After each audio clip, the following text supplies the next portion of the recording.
নমস্কার, আমি ঋতুপর্ণা। শুরু করছি উত্তরের সংবাদ। বিস্তারিত সংবাদের দিকে নজর রাখবো, কিন্তু তার আগে দেখে নেব আজকের বিশেষ সংবাদ।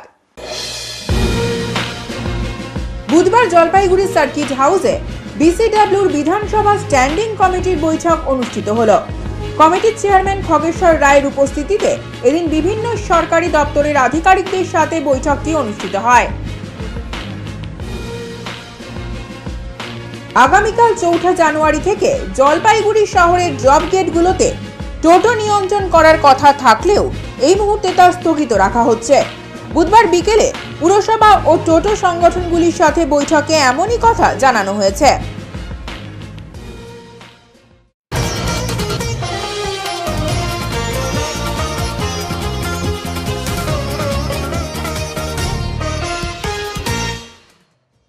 বুধবার বিসিডব্লিউর বিধানসভা স্ট্যান্ডিং কমিটির বৈঠক অনুষ্ঠিত হলো জলপাইগুড়ির সার্কিট হাউসে। বিসিডব্লিউর বিধানসভা স্ট্যান্ডিং কমিটির বৈঠক অনুষ্ঠিত হলো বুধবার জলপাইগুড়ি সার্কিট হাউসে। কমিটির চেয়ারম্যান খগেশ্বর রায়ের উপস্থিতিতে এদিন বিভিন্ন সরকারি দপ্তরের আধিকারিকদের সাথে বৈঠকটি অনুষ্ঠিত হয়। ইতিমধ্যে স্ট্যান্ডিং কমিটি 9টি জেলায় ভিজিট সম্পূর্ণ করেছে বলে জানালেন কমিটির চেয়ারম্যান খগেশ্বর রায়। তিনি আরও জানান, মুখ্যমন্ত্রী মমতা বন্দ্যোপাধ্যায়ের জনসেবামূলক একাধিক প্রকল্প রয়েছে, কোনো কারণে সেসব ঠিকঠাক প্রচার পাচ্ছে না। পিছিয়ে পড়া জনজাতিগুলি যাতে প্রকল্পগুলির সুবিধা নিতে পারে বা তাদের কোথায় সমস্যা রয়েছে তা নিয়ে এদিনের বৈঠকে আলোচনা হয়। এছাড়াও প্রকল্পগুলির সুবিধা প্রত্যন্ত এলাকায় পৌঁছচ্ছে কিনা তা নিয়েও আলোচনা হয়। আগামীতে জলপাইগুড়িতে যাতে একটি পূর্ণাঙ্গ বিশ্ববিদ্যালয় করা যায় তা নিয়েও চিন্তা ভাবনার মধ্যে রয়েছে। বিভিন্ন দপ্তরের আধিকারিকদের পাশাপাশি জনপ্রতিনিধিরাও যাতে সাধারণ মানুষকে বিভিন্ন প্রকল্পগুলি নিয়ে বোঝাতে পারেন সেই বিষয়ে বৈঠকে আলোচনা হয় বলে তিনি জানান। আলোচনা হলো মূলত যেটা বৈঠক হচ্ছে আমাদের পশ্চিমবঙ্গ সরকারের বিধানসভা বিসিডব্লিউডি স্ট্যান্ডিং কমিটি, আজকে সমস্ত সদস্য এবং এই স্ট্যান্ডিং কমিটি আমি চেয়ারম্যান। অলরেডি আমাদের 9খানা জেলা ভিজিট হয়ে গেছে। আজকে যেমন জলপাইগুড়ি, পরশুদিন আমরা আলিপুর জেলা ভিজিট করব। মেন যেটা উদ্দেশ্য যেটা আছে বিসিডব্লিউ স্ট্যান্ডিং কমিটি, যে মুখ্যমন্ত্রী মমতা ব্যানার্জি এই যে পিছিয়ে পড়া জনজাতি অনেক প্রকল্প আছে, অনেক প্রকল্প যাতে ঠিক মতো প্রত্যেকে পায়, তার জন্য প্রত্যেকটা জেলায় আমরা ভিজিট করছি। যেমন সিল caste certificate, ST certificate, OBC certificate, plus এই যে চা বাগানে যে আদিবাসীরা বার্ধক্য ভাতা কারা পাচ্ছে না পাচ্ছে, বিভিন্ন যে পিছিয়ে পড়া ব্যাকওয়ার্ড ক্লাসে যে সমস্ত সুযোগ সুবিধা প্রত্যেকটা বাড়িতে যেন পৌঁছে দেওয়া হয়, এর জন্য আজকে মিটিংটা করা। আজকে কি উঠে এলো মূলত কোথায় সমস্যাগুলো কোথায় দেখলেন? যেটা দেখা হলো আলোচনা যেটা হলো আর কি, 75% প্রায় 25 বাকি আছে। এই 25 যেন কমপ্লিট করা হয়, 100% যেন কমপ্লিট হয়, এটাই ভালো। ডুয়ার্সের কোনো আলোচনা হয়। কারা কারা উপস্থিত ছিলেন আজকে? এখানটা আমরা ছিলাম 10 জন বিধায়ক, বিজেপির 4 জন বিধায়ক, আমাদের তৃণমূল কংগ্রেস 6 জন। এখানে তো বিজেপি টিএমসি বললে হবে না, সবাই আমরা বিধায়ক। আধিকারিকরা কারা ছিলেন? আধিকারিকরা যেমন আমাদের বিধানসভা স্ট্যান্ডিং বিডিও সেক্রেটারি ছিল, প্লাস এই কমিটি সেক্রেটারি ছিল, প্লাস বিধানসভার 4 জন অফিসার ছিল। এখানকার এডিএম ছিল, পিও সাহেব ছিল, এডিশনাল এসপি ছিল, ডিএসপি ছিল, এসডিও 2 জন ছিল, তারপরে ডিআই সেকেন্ডারি, ডিআই প্রাইমারি, অনেক আধিকারিক। কোন জেলার ছিল? হ্যাঁ, না আলিপুরের নেই, কুচবিহার আছে, জলপাইগুড়ি আছে, মালদা আছে, দক্ষিণ দিনাজপুর আছে, তারপরে দক্ষিণ 24 পরগনা আছে, তারপরে নদিয়া আছে, আর তারপরে হচ্ছে পুরুলিয়া, বাঁকুড়া। আগামীকাল 4 জানুয়ারি থেকে জলপাইগুড়ি শহরের ড্রপ গেটগুলোতে টোটো নিয়ন্ত্রণ করার কথা থাকলেও এই মুহূর্তে তা স্থগিত রাখা হচ্ছে।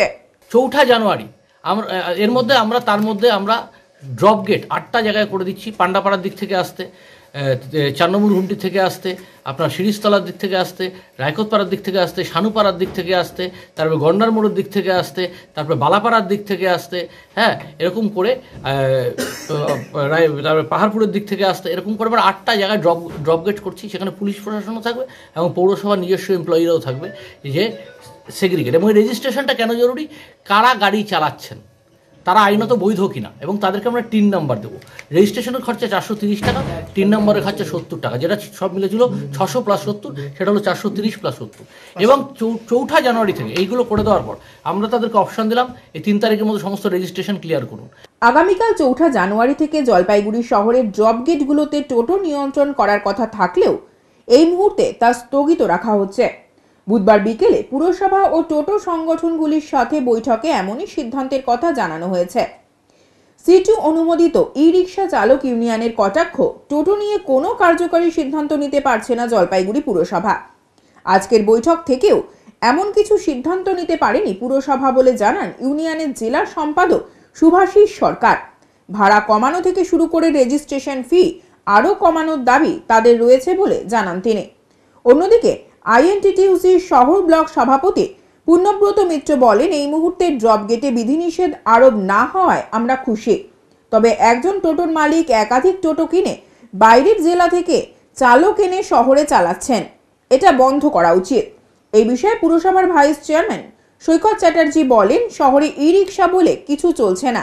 হাইকোর্টের রায়কে মান্যতা দিয়ে এই মুহূর্তে ড্রপ গেটে টোটো নিয়ন্ত্রণ করা হচ্ছে না। আগামীতে এই বিষয়ে জেলা প্রশাসনকে সঙ্গে নিয়ে যাতে কার্যকরী পদক্ষেপ করা যায় সেই নিয়ে আজ পর্যালোচনা করা হলো। বৈঠকের পর সিটুর তরফে করা মন্তব্যের কটাক্ষ করেন সৈকত বাবু। আইনের জুডিশিয়াল ডিসিপ্লিনে বলছে ডিভিশন বেঞ্চ, সিঙ্গেল বেঞ্চের উপর ডিভিশন বেঞ্চ, তার উপর সুপ্রিম কোর্ট। আজকে সেই জায়গায় দাঁড়িয়ে আমরা একটা ফর্মুলা তৈরি করছি, আমরা ওদেরকে বলেছি। এবং ওদের মধ্যে দেখুন সিটি ইউনিয়নকে নিয়ে ওরা রাজনৈতিক স্বার্থে কী বলছে সেটা তো আমার ভেবে লাভ নেই। তার কারণ হচ্ছে ওরা বিরোধিতা করার জন্য এই ধরনের কথাবার্তা বলবে। এরকম করতে করতেই ভোটের পার্সেন্টেজ 6% নেমে গেছে। পরিকাঠামোগত কোনো সমস্যা রয়েছে যেটা আপনারা ঘোষণা করেছিলেন 4 তারিখ থেকে? না, হাইকোর্টের একটা রায় প্রকাশিত হওয়ার পর আমরা তার পর্যালোচনায় বসেছি এবং সেটা ডিভিশন বেঞ্চের আরেকটা রায় হয়েছে।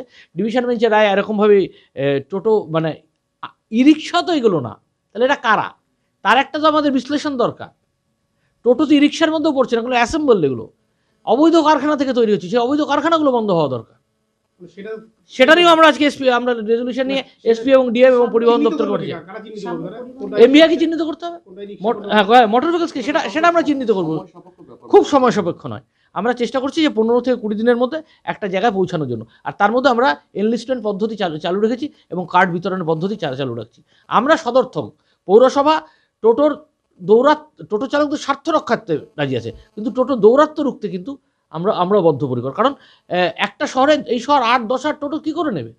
আমরা এই শহরে নিতে পারি কত? ম্যাক্সিমাম 4000-5000 টোটো। তার মধ্যে একজন 10টা-15টা টোটো কিনে চালাচ্ছে।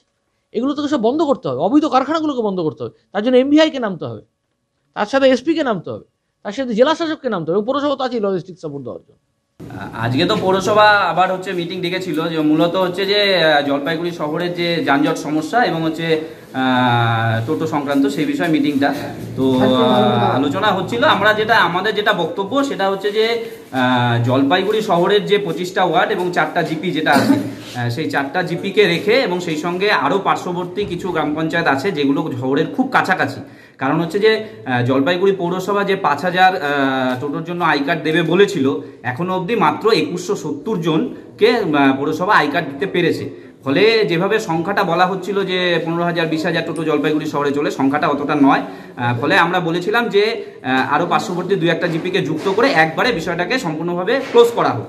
কিন্তু পৌরসভা এখনই সেটাতে যাচ্ছে না এবং পৌরসভা জানি না কি কারণে, আমরা তো বলি প্রতিবারই যে পৌরসভা যে সিদ্ধান্ত নেয় সেটাকে কার্যকরী ঠিকঠাক মতো করতে পারছে না, কোনো মতেই করতে পারছে না। ফলে এবারও আগামীকাল 4 তারিখ থেকে জলপাইগুড়ি শহরে ধরাধরি অন্যান্য বিষয় ছিল, সেটাকে পৌরসভা করতে পারছে না। ড্রপ গেট ছিল, ড্রপ গেট হয়েছে কিন্তু কাজ হবে না, তারা নিজেরাই স্বীকার করে নিলেন। আরো ওনারা কবে করবেন জানি না, কিন্তু আমরা কি হবে আমরা জানি না। কিন্তু আমরা বলেছিলাম যে বিষয়টাকে ক্লিয়ার করা হোক, কিন্তু সেটাকে ক্লিয়ার করতে পারেনি। এবং যে রেজিস্ট্রেশনের জন্য যে প্রথমে 670 টাকা বলেছিল, তারপরে আমাদের দাবির ফলে, আন্দোলনের ফলে সেটাকে কমিয়ে 500 টাকায় এসেছিল। আমরা বলেছি সেটাকে আরো কমাতে হবে। আমরা বলেছিলাম বিনামূল্যে, তারপরে আমরা বলেছি যে আরো কিছু কমিয়ে যদি দেওয়া যায় তাহলে মনে হয় যে টোটো চালকদের মধ্যেও আগ্রহ বাড়বে, তারা রেজিস্ট্রেশনটা করতে পারবে। আমরা বলেছি যে যাতে টোটো চালকদের থেকে এত টাকা পয়সা না নেওয়া হয়। আপনাদের দেখুন, আমি মিটিংটা একটু দেরিতে এসেছি আমার একটা ব্যক্তিগত কাজের জন্য। তো যেটা জানতে পারলাম, আমরা সংগঠনের তরফ থেকে জলপাইগুড়ি মানবিক পৌরসভাকে যে দাবিগুলো রেখেছিলাম, সেই দাবিগুলোর মধ্যে পৌরসভার যে পার্শ্ববর্তী অঞ্চল, আমাদের বাহাদুর অঞ্চল, গড়ালবাড়ি, যেগুলোর অনুমোদন পায়নি, সেই অঞ্চলগুলোর যে প্রস্তাব আমরা জলপাইগুড়ি পৌরসভাকে দিয়েছিলাম। জলপাইগুড়ি পৌরসভা সেটাতে সহমত পোষণ করেছে, কিন্তু একটা শর্ত আছে। শর্তটা হচ্ছে একটা শর্ট আউট করে নেবে যে ইতিমধ্যে শহরে কত গাড়ি চলছে, সেই এনলিস্টমেন্টের জন্য একটা টাইম চেয়েছে। এবং সবচেয়ে খুশির খবর যেটা, যে আগামী কিছু কাল থেকেই যে ড্রপ গেট হওয়ার কথা ছিল 8 জায়গায়, সেই ড্রপ গেটটা আপাতত হচ্ছে না। তাতে কি আপনারা খুশি? হ্যাঁ, আমরা অবশ্যই খুশি, কিন্তু আমরা চাইছি যে বাইরের জেলার থেকে যে সমস্ত গাড়িগুলো আসছে সেগুলো তো একটা প্রপার চেকিং করা দরকার, এবং প্রচুর মালিক রয়েছেন যাদের 50টার বেশি গাড়ি শহরে চলছে বাইরের থেকে চালক ভাই এনে। আমি শ্রমিকদের পেটে লাথি মারতে চাই না, কিন্তু পার্টিকুলার এইভাবে একজন ব্যবসায়ী যদি 50টা করে গাড়ি পথে নামান, তাহলে আমাদের যারা লোকাল এরিয়ার যে শ্রমিক ভাইরা আছে তাদের পেটেও তো টান পড়ছে। পৌরসভা থেকে সিদ্ধান্ত হয়েছে আগামীকাল থেকে 4টে ড্রপ গেট করা হবে। আপনারা তো এটাকে কি মেনেছিলেন না মানছেন নাকি? যেটা জানিয়েছে আপাতত আগামীকাল থেকে কোনো ড্রপ গেটই চালু হচ্ছে না। আপনারা সেটা সায় দিচ্ছেন, তাই তো? হ্যাঁ, আপাতত সায় দিচ্ছি। পৌরসভা বলেছে পৌরসভার কিছু কাজকর্ম বাকি রয়েছে, একটা ইনফ্রাস্ট্রাকচার চালু করতে গেলে কিছু তো ম্যান পাওয়ার দরকার, হয়তো সেদিক থেকে কোনো রকম কোনো কিছু আছে। বেলাগোবা ও আমবাড়ি রেল স্টেশন পরিদর্শন সাংসদ ডক্টর জয়ন্ত কুমার রায়ের। বেলাগোবা ও আমবাড়ি রেল স্টেশন পরিদর্শন সাংসদ ডক্টর জয়ন্ত কুমার রায়ের। বুধবার রেল স্টেশন দুটি পরিদর্শনের পাশাপাশি বেলাগোবায় একটি পুরসভাও হতে পারে বলে জানালেন সাংসদ। এদিন তিনি কথা বলেন স্থানীয় বাসিন্দা ও রেলের আধিকারিকদের সঙ্গেও। উল্লেখ্য, শিলিগুড়ি ও জলপাইগুড়ির মাঝে এই ব্লকটি জনবহুল এলাকা, প্রচুর মানুষ ট্রেনের ওপর নির্ভরশীল। তাই বেলাগোবা, আমবাড়ি ও রানীনগর রেল স্টেশনে দূরপাল্লার ট্রেনের স্টপেজ সহ পরিকাঠামো উন্নয়নের দাবি দীর্ঘদিনের। এদিন রেল স্টেশন দুটি পরিদর্শনের পাশাপাশি বাসিন্দাদের দাবিগুলি নিয়ে রেল মন্ত্রকের কর্তাদের সঙ্গে আলোচনা করে সমাধানের চেষ্টা করবেন বলে আশ্বাস দেন সাংসদ। তিনি বলেন, রাজগঞ্জ ব্লকের এই রেল স্টেশনগুলিতে আগে কয়েকটি দূরপাল্লার ট্রেনের স্টপেজ ছিল, কিন্তু কোভিড শুরু হওয়ার পর ওই ট্রেনের স্টপেজ বন্ধ করে দেওয়া হয়। দূরপাল্লার ট্রেনের স্টপেজ, পানীয় জল ও শৌচালয় সহ বেলাগোবা রেলগেটে একটি ফ্লাইওভার সহ পরিকাঠামো উন্নয়নের দাবি আমার কাছে করেছেন বাসিন্দারা। তাই রেল স্টেশনগুলি পরিদর্শন করে দেখলাম পরিকাঠামো উন্নয়নের অনেক সুযোগ রয়েছে। বিষয়গুলি নিয়ে রেল মন্ত্রকের কর্তাদের সঙ্গে আলোচনা করে সমাধানের চেষ্টা করা হবে বলে তিনি জানান। যেটা বলা হচ্ছে যে এখানে একটা আসাম প্যাসেঞ্জার নামে একটা নিউ বঙ্গাইগার পর্যন্ত যাওয়ার একটা ট্রেনের ডিমান্ড আছে। এখানে আগে স্টপেজ কোভিডের আগে ছিল, এবং সেটাকে আবার রিইনস্টেট করার জন্য, আবার নতুন করে চালু করার জন্য আমাকে এখান থেকে রিকোয়েস্ট করা হয়েছে। তো আমি ওনাদেরকে বলেছি আমাকে এগেইন আপনারা একটা ইয়ে করে দিন, কারণ রেলের সাথে যোগাযোগ করে আমি যেটা জানতে পেরেছি যে সেরকমভাবে এটা হয়নি, তো এখনও ভাবা হয়নি। তো আপনারা যদি এখান থেকে এখানকার জনগণকে, এখানকার বেলাগোবাবাসীকে আমার নিবেদন যে আপনারা আমার কাছে এই ব্যাপারে একটা গণস্বাক্ষর সম্বলিত যদি কোনো কিছু একটা দেন, চিঠি দেন, তাহলে সেইটার উপর বেস করে আমি কিন্তু রেলকে রিকোয়েস্ট করতে পারি। এবং আমি বলছি আপনাদের যে এটাও হয়ে যাবে। এতগুলো কাজ যখন হচ্ছে, এটাও খুব একটা আটকাবে না, কোথাও আটকাবে না, এই কাজগুলো কিন্তু হয়ে যাবে। আপনাদের চিঠিটা দেওয়া হয়, আপনি কতদিনের মধ্যে পদক্ষেপ নেবেন? দেখুন, আমি পদক্ষেপ নিতে আমার দেরি হয় না, ঠিক আছে? অ্যাজ ইমিডিয়েটলি 2-4 দিনের মধ্যে আমি এটার পদক্ষেপ নিয়ে নেব। কিন্তু এগুলো রেলওয়ে বোর্ডে সারা ভারতবর্ষ থেকে যায়, সেখানে একটা টাইমের ব্যাপার আছে, 3-4 মাস তো লেগেই যায়। হ্যাঁ, সেগুলো সেই প্রসিডিওরগুলো ওরা এক্সামিন করে দেখবে, ওদের সরঞ্জাম দেখবে, ট্রেনের টাইম দেখবে, সমস্ত কিছু দেখে তারপর তারা ডিসিশন নেবে। সুতরাং কিন্তু আমি বলছি, তবুও আমি আমার নিজের উপর একটু কনফিডেন্স আছে। আপনারা যেহেতু আমার পাশে আছেন, আমার উপর কনফিডেন্স আছে যে আমি তাদেরকে বোঝাতে পারবো যে এখানে এটা দরকার আছে। এবং আমি আর একটা জিনিস বলছি, এখানকার মানুষ কি জানি রাজ্য সরকারের কাছে কেন দাবি করছেন না, বেলাগোবা শহর একটা কিন্তু খুব ঐতিহ্যপূর্ণ শহর, এবং এখানে জনসংখ্যাও কিন্তু যথেষ্ট বেশি। আপনি যদি চিন্তা করেন যে হলদিবাড়ির তুলনায় কত, যদি মেকলিগঞ্জের তুলনায় কত, যদি এখানে পাশাপাশি অন্যান্য কয়েকটা শহর মালবাজারের তুলনায় কেমন, তাহলে কিন্তু আমার মনে হয় না সেই শহরগুলোর থেকে এটা খুব একটা ছোট শহর। এখানে যে কেন এখনো পর্যন্ত পৌরসভার ডিমান্ড হচ্ছে না, আমি তো একটু হচ্ছি। আর এখানকার যে রাজ্য সরকার, এখানকার যে নেতৃত্ব নিয়ে, তারাও এই ব্যাপারে পদক্ষেপ নিচ্ছে না কেন, আমি বুঝতে পারছি না। তালা মেরে আন্দোলন, বকেয়া বেতনের দাবিতে আজ থেকেই বন্ধ হলো অফিস গেট। তালা মেরে আন্দোলন, বকেয়া বেতনের দাবিতে আজ থেকেই বন্ধ হলো অফিসের গেট। অবস্থান আন্দোলনের পর আজ বন্ধ করল দপ্তরের গেট। নয়াবস্তিতে অবস্থিত বিএসএনএল দপ্তরের প্রধান দপ্তরের সামনে অবস্থান আন্দোলন শুরু করে দিয়েছিলেন বিএসএনএল মজদুর ইউনিয়নের সদস্যরা। অবস্থান আন্দোলন করার পরও তাদের কোনো সুরাহা না হওয়ার জন্য আজ থেকেই অফিস বন্ধ করে দেওয়ার সিদ্ধান্ত নিয়েছে তারা। বামপন্থী সংগঠন বিএসএনএল কন্ট্রাক্ট মজদুর ইউনিয়নের সদস্যরা বলেন, নতুন ঠিকাদার কাজ পেয়েছে, কিন্তু তারা আমাদের সঠিকভাবে বেতন দিচ্ছে না। বিএসএনএল কর্তৃপক্ষ এই বিষয়ে আমাদের সুরাহা করার কোনো উদ্যোগ নিচ্ছে না। তাই বাধ্য হয়ে আজ অফিসে তালা মেরে অবস্থান আন্দোলন শুরু করলাম। আজকে আমাদের কোম্পানি যে টেন্ডার পেয়েছে 2 মাসের বিএসএনএল থেকে পেমেন্ট পাওয়ার পর আমাদের স্যালারি দিচ্ছে না, ফলে আমাদের যে 107 জন কর্মচারী, এই 107 জন কর্মচারী এই লেবার পরিজন নিয়ে এটার উপরেই ডিপেন্ড, পরিবার এটার উপরেই ডিপেন্ড। ফলে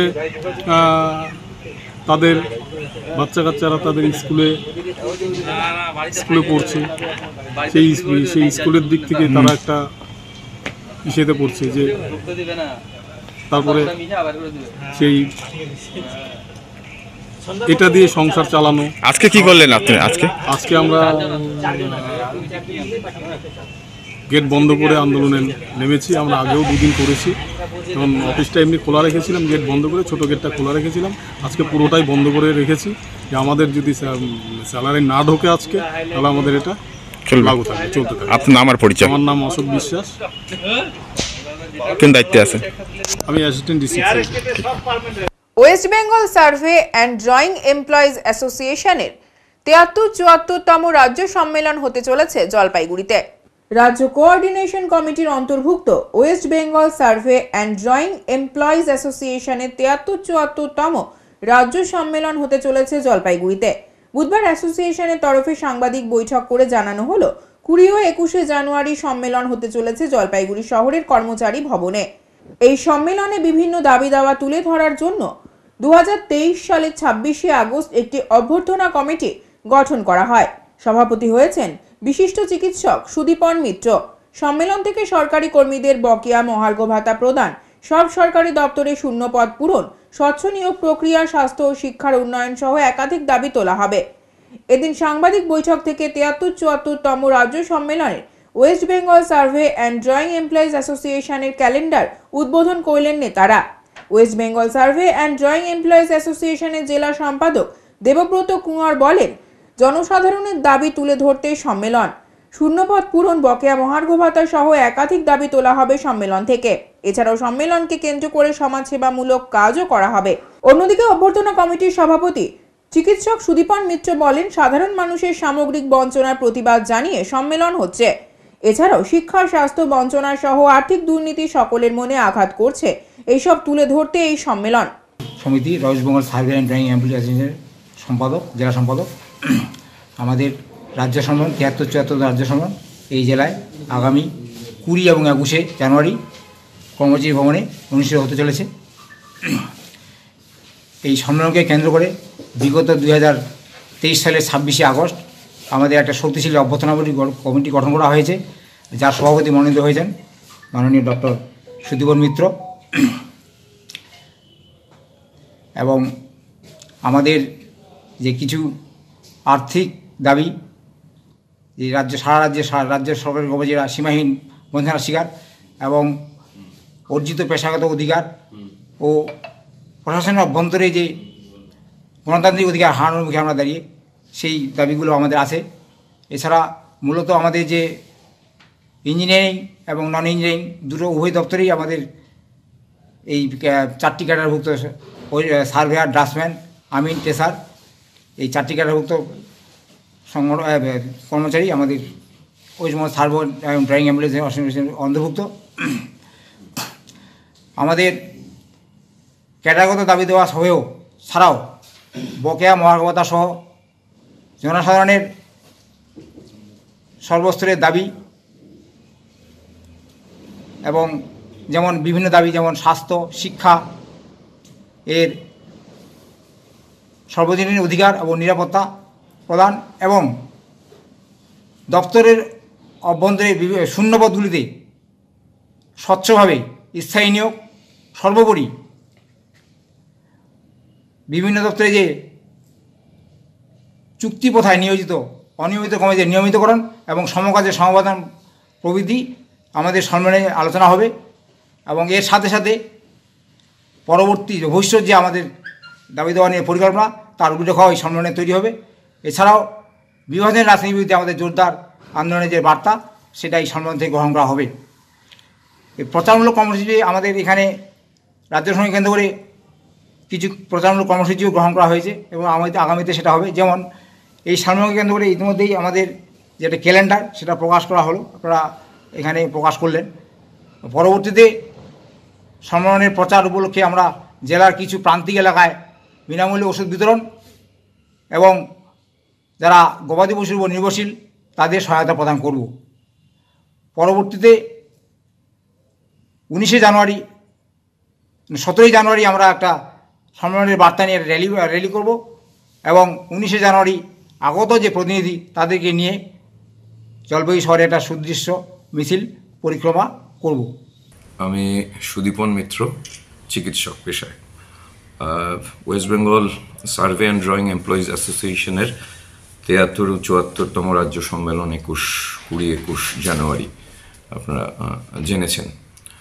তো এই সম্মেলনের অভ্যর্থনা কমিটির সভাপতি নির্বাচন করা হয়েছে আমাকে। এখন প্রশ্ন হচ্ছে যে আজকের এই অন্ধকার দিনে যেখানে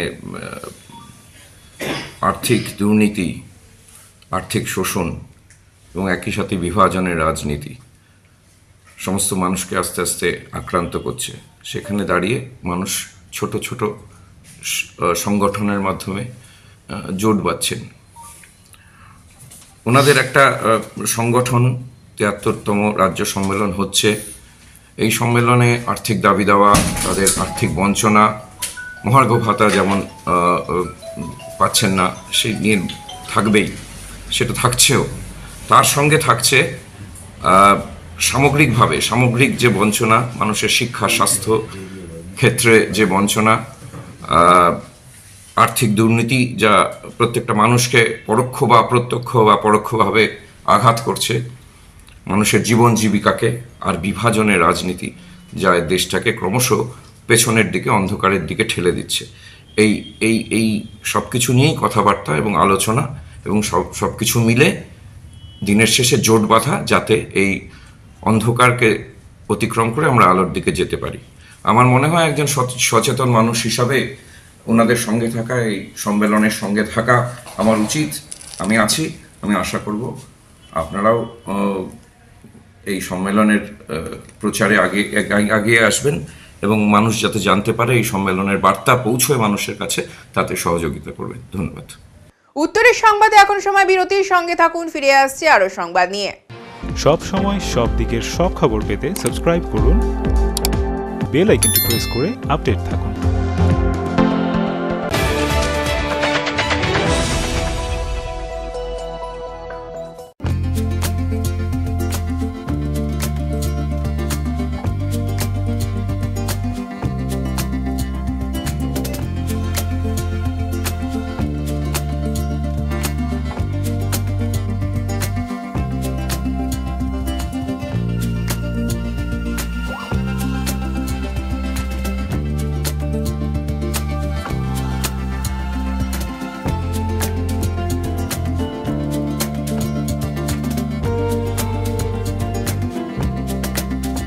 আপনার শহরে প্রসিদ্ধ লৌহ বিপণী কেএস আয়রন হাউসের তরফে সকলকে জানাই প্রীতি ও শুভেচ্ছা। এখানে আপনি পাবেন নামি দামি ব্র্যান্ডের সকল প্রকার লৌহ সামগ্রীর বিপুল সম্ভার। এখানে পাবেন square pipe, round pipe, angles, square bar, পাতি, শীট, টিনের বিভিন্ন আইটেম। এছাড়াও রয়েছে all type of grill and আলমারি ফ্যাক্টরি আইটেম। প্রতিষ্ঠিত মার্বেল ব্যবসায়ী দীপেন্দ্র চক্রবর্তী ও তার সহধর্মিনী মৌসুমী চক্রবর্তীর কেএস আয়রন হাউসে প্রতিটি জিনিসই পাবেন রিজনেবল প্রাইসে। তাই এবার আর বাইরে ছুটতে হবে না আপনাদের। লোহা ও লৌহজাত সামগ্রী সুলভ মূল্যে কিনতে তাই আজই আসুন। আমাদের ঠিকানা কেএস আয়রন হাউস, 4 নম্বর ঘুমটি, জলপাইগুড়ি।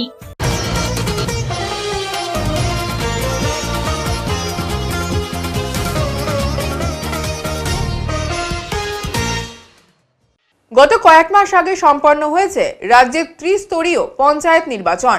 বিভিন্ন গ্রাম পঞ্চায়েত, পঞ্চায়েত সমিতি ও জেলা পরিষদের নতুন বোর্ডও গঠিত হয়েছে।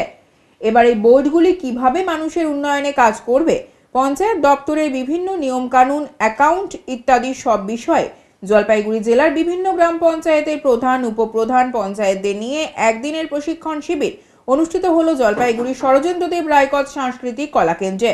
পাশাপাশি এখানে পঞ্চায়েত উন্নয়ন পরিকল্পনা 2024-25 অর্থবর্ষের বিষয়ে সবাইকে অবগত করা হয়। রাজ্য সরকারের পঞ্চায়েত ও গ্রামোন্নয়ন দপ্তরের উদ্যোগে এই প্রশিক্ষণ শিবিরের আয়োজন করা হয়। গ্রাম পঞ্চায়েতে কী ভাবে কাজকর্ম করলে সেটা সাধারণ মানুষের উপকার হবে, আর যেটা সাধারণ মানুষ যেটা জানে না আমাদের, তাদেরকে সচেতন করা, এইসব ধরনের। কারা কারা আসছেন এই ট্রেনিংটা নিতে? এখানে গ্রাম পঞ্চায়েত মেম্বার, প্রধান, উপপ্রধান। কারা করাচ্ছেন এই ট্রেনিংটা? এটা এখন আমাদের বিশেষ করে বিডিও অফিসের আধিকারিকরা আছেন, ওনারাই করেছেন এই প্রোগ্রামটা। হ্যাঁ। উদ্দেশ্যটা কি প্রোগ্রামটা করানোর? এই উদ্দেশ্যটা এখন মানুষ নতুন করে যেটা বোর্ডে আসছে পঞ্চায়েত হিসাবে, আচ্ছা, তারা নতুন, এখন ট্রেনিংটা না করালে তো ওরা জানবে না কাজকর্মগুলো কী হয় করব। কেমন কেমন কাজ এখানে ট্রেনিং মোটামুটি একটু যদি বলেন। এখানে কেমন কেমন বলতে উন্নয়নমূলক কাজকর্ম যেসব হবে গ্রাম পঞ্চায়েতে, এইসব হিসাব টিসাবের সমস্ত কিছু জানা, আরও বিভিন্ন রকম প্রকল্প, এগুলো সম্বন্ধে গাইড করা। আপনার বাড়ি কোথায়? আপনি কোথেকে এসেছেন? বারোপাটিয়া জিপি থেকে। আপনি জিপির কে হন? উপপ্রধান হন। নাম কি আপনি? প্রভাত রায়। বেআইনিভাবে শহরে টানানো সাইনবোর্ড খুলে দেওয়ার প্রক্রিয়া শুরু করল ধূপগুড়ি পুরসভা। মঙ্গলবার দপ্তর খুলতেই প্রক্রিয়া শুরু করা হয়েছে। অভিযোগ উঠেছিল শহর জুড়ে কর ফাঁকি দিয়ে প্রচুর পোস্টার, ব্যানার ঝুলছিল। এমনকি বহুজাতিক কোম্পানিগুলি পুরো আইন না মেনে এই বেআইনি কাজগুলি করেছে। ইতিমধ্যে ধূপগুড়ি পুরসভা কর্তৃপক্ষ বহুজাতিক কোম্পানি ও শপিং মলগুলিকে নোটিশ জারি করেছিল। নোটিশে অনেকেই বিশেষ সাড়া দেয়নি বলে অভিযোগ। তারপরই নতুন বছরের দপ্তরের কাজ শুরুর প্রথম দিনে ব্যবস্থা গ্রহণ করল ধূপগুড়ি পুরসভা। লাগাতারভাবে এই অভিযান চালিয়ে যাওয়া হবে। তারপরও কেউ আইন অমান্য করে এভাবে ব্যানার, পোস্টার লাগালে তাদের বিরুদ্ধে জরিমানা সহ পুরো আইন মেনে ব্যবস্থা গ্রহণ করা হবে। যারা বেআইনি পোস্টার, প্লেট বিভিন্ন জায়গায় লাগিয়েছেন তাদেরকে আমরা চিঠি করেছি, তাদেরকে নোটিশ করেছি। যেহেতু এখনও কড়া পদক্ষেপ আমরা নিইনি, আমরা এখন খুলে দিচ্ছি। পরবর্তী যদি এই নিয়ম না মানা হয়, অবশ্যই পৌরসভা তার আইন অনুসারে ফাইন করবে এবং আমরা কোনো বেআইনি পোস্টার লাগাতে দেবো না। ধূপগুড়ির সৌন্দর্যায়ন, ধূপগুড়ির বিউটিফিকেশনের মধ্যে কোনো আঘাত আনার আমরা চেষ্টা করতে দেবো না। কারণ যদি কেউ লাগাতে চায় ধূপগুড়ি পৌরসভায় অ্যাপ্লাই করবে। অবশ্যই ধূপগুড়ি পৌরসভা সেটা বিবেচনা করে ঠিকমতো জায়গা নির্ধারণ করে পৌরসভার আইন অনুসারে সেটা করা হবে। কিন্তু এইভাবে যদি কেউ বেআইনি লাগায়, আমরা সবটাই খুলে দিয়ে পরবর্তীতে কড়া পদক্ষেপ নিতে যাব। আম্পায়ারের ইচ্ছাকৃত ভুল সিদ্ধান্তের জন্য হেরে গেল জেওয়াইএমএ ক্লাব, দাবি ক্লাব কর্তৃপক্ষের। জেওয়াইএমএ ক্লাবকে হারিয়ে দিয়েছে আম্পায়ার, এমনটাই অভিযোগ আনল ক্লাব কর্তৃপক্ষ। যদিও অভিযোগ খতিয়ে দেখবে আশ্বাস দিয়েছেন ডিএসএ। মঙ্গলবার সন্ধ্যা পর্যন্ত চলে ডিএসএ কর্তৃপক্ষের সাথে আলোচনা। এদিন সুপার লিগের খেলাতে জেওয়াইএমএ বনাম এফইউসি ক্রিকেট অনুষ্ঠিত হচ্ছিল, কিন্তু সেই খেলাতে জেওয়াইএমএ কে আম্পায়ার ইচ্ছাকৃতভাবে এলপি দিয়ে দেয়। ফলে শেষ মুহূর্তে হারতে হয়েছে বলে অভিযোগ, আর তাতেই গোটা মাঠে অশান্তির পরিবেশ তৈরি হয়েছে। জেওয়াইএমএ ক্লাব কর্তৃপক্ষের অভিযোগ ইচ্ছাকৃতভাবে আম্পায়ার জেওয়াইএমএ কে হারিয়েছে। তাই বিষয়টি নিয়ে জেওয়াইএমএ ক্লাব কর্তৃপক্ষ ডিএসএ কর্তৃপক্ষের কাছে সেই আম্পায়ারের বিরুদ্ধে অভিযোগ এনে তার শাস্তির দাবি করে। যদিও এই বিষয়ে ডিএসএ সম্পাদক সব্যসাচী দত্ত বলেন, খেলায় আম্পায়ারের সিদ্ধান্ত চূড়ান্ত, তিনি যা ঠিক মনে করছেন সেটাই দিয়েছেন, কিন্তু তার ডিসিশনে যদি কোনো ভুল হয় তাহলে তার শাস্তি পাবে আম্পায়ার। শেষমেশ কোনো অশান্তির পরিবেশ না সৃষ্টি করে শান্তিতেই সেই খেলার ফলাফল মেনে নিয়েছে জেওয়াইএমএ। দুই পক্ষের মধ্যে ঝামেলা, ডিএসএর ক্লাবের কি এটা ঝামেলার কোনো ব্যাপার না। এটা হচ্ছে টোটাল ডিসিশন হচ্ছে আম্পায়ারের উপর ছিল। এটা ডিএসএরও দায়িত্ব না, মাঠ পরিচালনা করে আম্পায়ার ভিতরে থেকে। এবার হচ্ছে ওখানে যে আউটটা নিয়ে এটা কন্ট্রোভার্সি হচ্ছে, সেই আউটটা হচ্ছে একটা ব্যাটসম্যান স্টেপ আউট করে যে হচ্ছে মারতে গেছে, পায়ে লেগেছে। এবার তারপরে বলটা কোথায় ফিনিশ হচ্ছে সেই আম্পায়ার কিন্তু সেটা জানে না। এই জন্য হচ্ছে আম্পায়ারের হচ্ছে ডিসিশন আমরা মানলাম, ও মাঠের ভিতরে ছিল, দিছে আউট। আমরা বাইরে আসার পর ওকে জিজ্ঞেস করছি ডেফিনেশনটা কি, এই আউটটার ডেফিনেশনটা কি। কিন্তু ও এখনো পর্যন্ত মুখে এক ফোঁটা কিছু বলতে পারিনি। তাহলে কি মনে হয় এটা কি এটা অবভিয়াসলি এটা আউট না, কারো পক্ষে হয়ে করেছে? একটা হ্যাঁ, ও হচ্ছে রানিং প্লেয়ার, ও টাউন ক্লাবের প্লেয়ার, আর টাউন ক্লাবের সাথে আমাদের হচ্ছে একটা আলাদা, ওর একটা পার্সোনাল ক্লাবের সাথেও একটা আগে এখানে খেলেছিল, পার্সোনাল একটা ওর ইগোর ব্যাপার আছে, ওর একটা কোনো একটা প্রবলেম ছিল আমি যেটা শুনেছি, সেটা ইয়ে তো হচ্ছে এই আজকের এই ডিসিশনটা করতে পারে। কি করবেন এখন আপনারা তো হেরে এমনিতে তো আর কিছু করার নেই, আজকে তো উইন হয়ে গেছে এফওসি, কিন্তু সাফার হচ্ছে কি, সাফার হলো জিএমএ প্রতিবারই।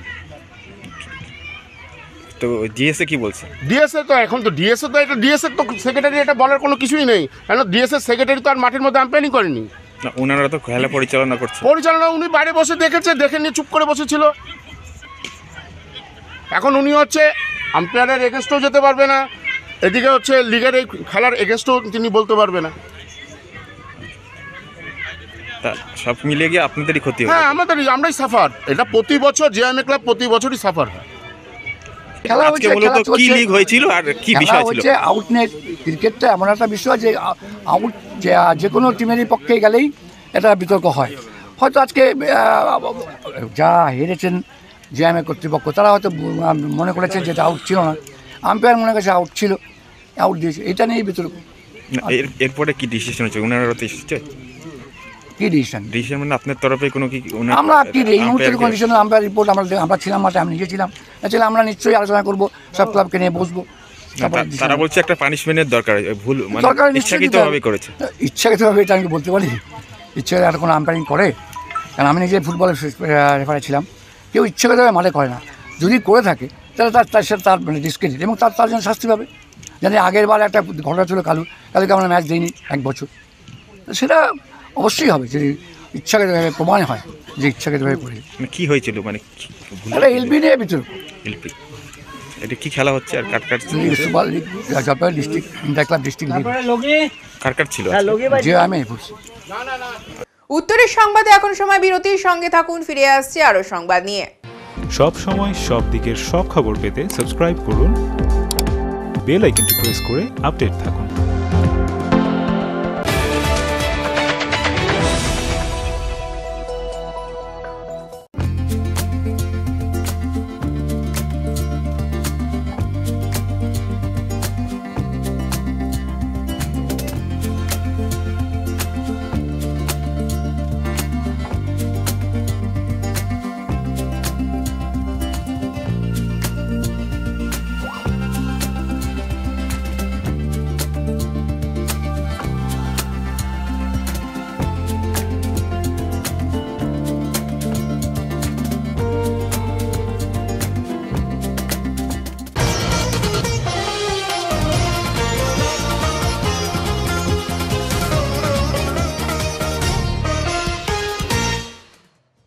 গত সোমবার থেকে ওদলাবাড়ি বিধানপল্লী ময়দানে ৮ দলীয় নৈশ ফুটবল টুর্নামেন্ট শুরু হয়েছে।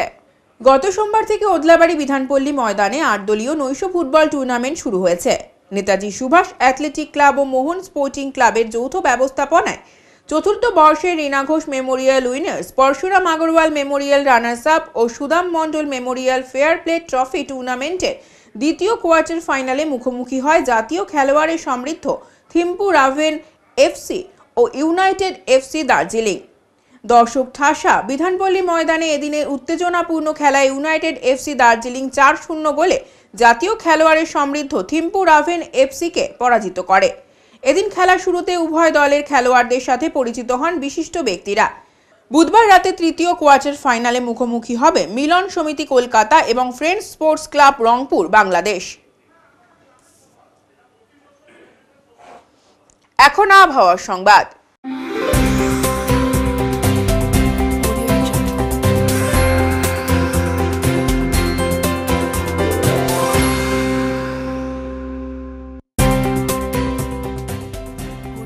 কেন্দ্রীয় আবহাওয়া দপ্তরের জলপাইগুড়ি কেন্দ্র থেকে পাওয়া তথ্য অনুযায়ী বুধবার দিনের সর্বোচ্চ তাপমাত্রা ছিল 28 ডিগ্রি সেলসিয়াস ও সর্বনিম্ন তাপমাত্রা ছিল 8.1 ডিগ্রি সেলসিয়াস।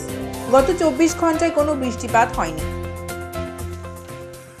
শেষ করার আগে আজকের বিশেষ সংবাদ আরো একবার। বুধবার জলপাইগুড়ি সার্কিট হাউসে বিসিডব্লিউর বিধানসভা স্ট্যান্ডিং কমিটির বৈঠক অনুষ্ঠিত হলো। কমিটির চেয়ারম্যান খগেশ্বর রায়ের উপস্থিতিতে এদিন বিভিন্ন সরকারি দপ্তরের আধিকারিকদের সাথে বৈঠকটি অনুষ্ঠিত হয়। আগামীকাল 4 জানুয়ারি থেকে জলপাইগুড়ি শহরের ড্রপ গেটগুলোতে টোটো নিয়ন্ত্রণ করার কথা থাকলেও এই মুহূর্তে তা স্থগিত রাখা হচ্ছে।